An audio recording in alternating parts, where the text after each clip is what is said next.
Hello, cosmonauts. Today, we are going to be exploring what Reddit asks. What's the most fucked up thing someone has confessed to you in confidence? Answer 1, had a coworker come to the house, drinks and smoke and all that good stuff. Then, after everyone cleared out and it was just him and I, he got really weird and gave me a hug and whispered in my ear, "I hope this doesn't change anything, man, but I need to let you know that I've killed 2 people." I thought he was messing around. And when he left, I decided to search the name up. Sure as hell, dude had gotten out of prison just 3 years prior on murder charges. We're still cool till this day, and it seems like he's turned his life around and has become a pretty decent family man. But that night he told me that just sticks with me. Answer 2. I recently found out that my great-grandmother was raped as a teen and sent by her own family to live with the man who raped her. He took her up north to live in a lumber camp with him while she was pregnant with his child from the assault. She gave birth to a boy and fled with him to the closest town, got on a train and came home. She had sort of lost her mind, so her family took her in. Eventually, she met my great-grandfather and got married. He gave her son his own last name and raised the child to believe he was his own biological child. The whole story of her rape and banishment was covered up. No one spoke of it again except in the most hush-hush of circumstances. She was apparently very cruel to the rest of her male children she had later with my great-grandfather. And she was unkind to her male grandchildren as well. I always wondered why she was such an angry person. But now I know why, and it's just so tragic. Answer 3. I worked in the bar industry for 3 years, and I've had several people spill out horrifying drunk confessions. You have to take them with a grain of salt because people lie all the time, especially at bars. But one confession really sticks with me. A man told a long and detailed story about being forced to murder his cousin. They were both members of a gang and the cousin had stolen some money. The man, who was in his late 40s at the time of telling me this story, was still clearly haunted by it, had been a teenager at the time, and the cousin he murdered had always looked out for him and protected him. It sounded like he was his male role model father figure. I still think about the night I had that conversation fairly frequently. I've never heard pain and grief expressed quite that way. It was really heart-wrenching. Answer 4. This is weirdly ironic, but my wife dated a guy in college that had a dog he was allergic to. They moved in together, and he decided to rehome his dog.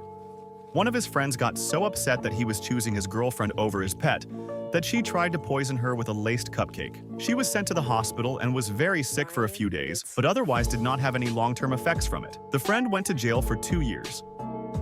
Answer 5. This one comes to mind as it is, the most fucked up thing someone has confessed to me in confidence. Interviewed someone many years ago to be a department manager. Solid guy. Really knew his stuff. Hired him. He was great with staff. Knew how to work with clients. Grasped all the nuances of the job, including the boring administrative stuff that we all hate. But he was spot on with it. There was another employee there with whom he had a great rapport. She wasn't his direct report, but she and he seemed to get along just super well.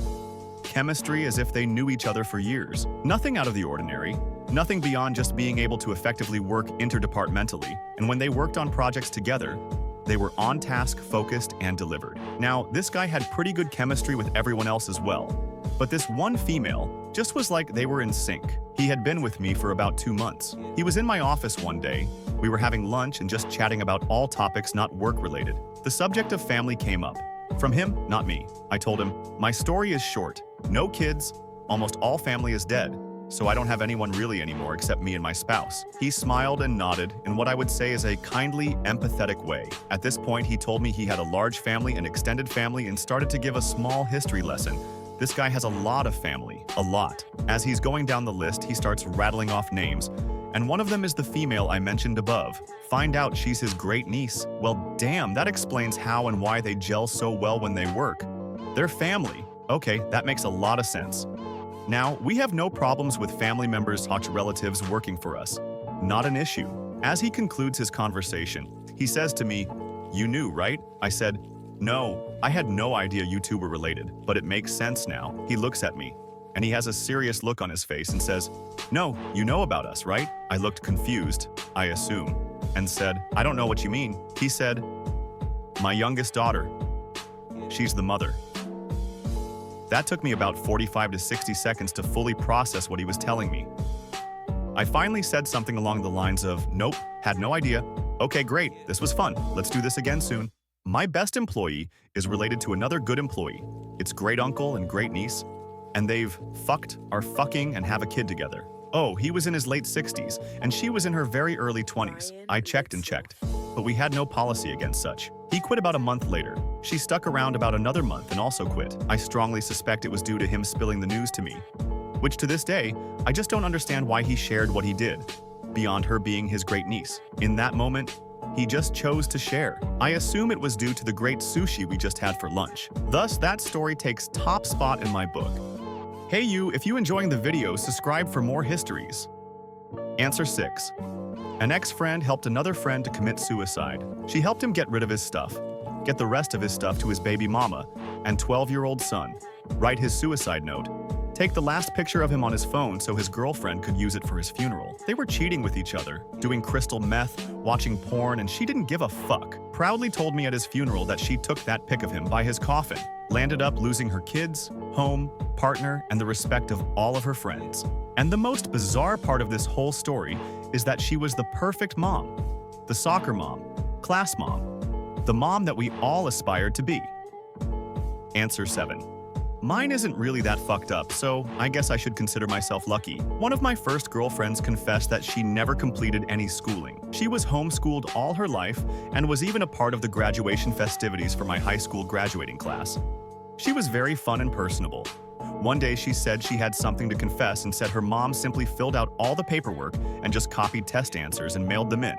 I'm not sure how it all works, but she said she never studied anything or took a real lesson. I still really liked her, but the more I got to know her, the lack of basic knowledge started to becoming more and more apparent. Her math and science understanding was that of a small child. It was sad. Every once in a while she'd say something so stupid it would catch me off guard and have me rethinking my life.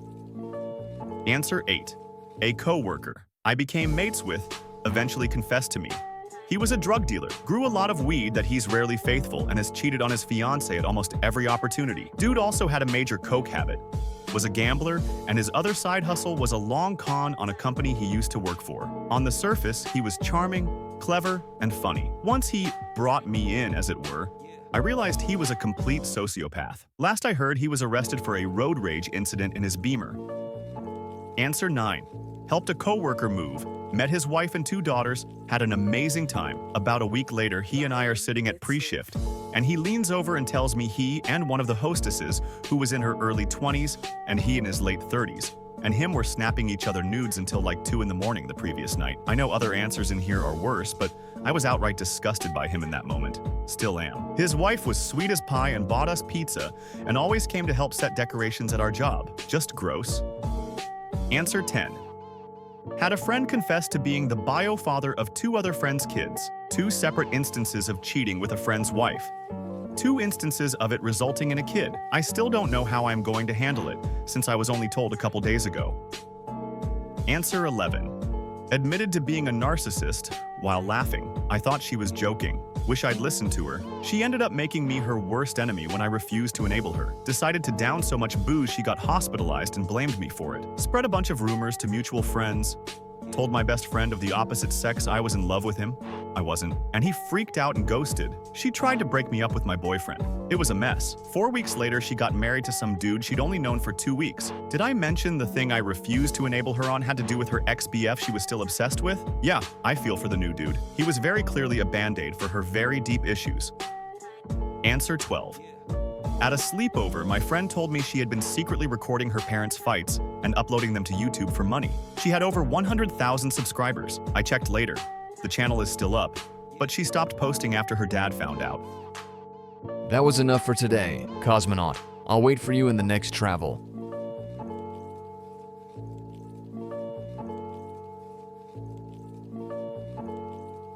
Ryan Litzel.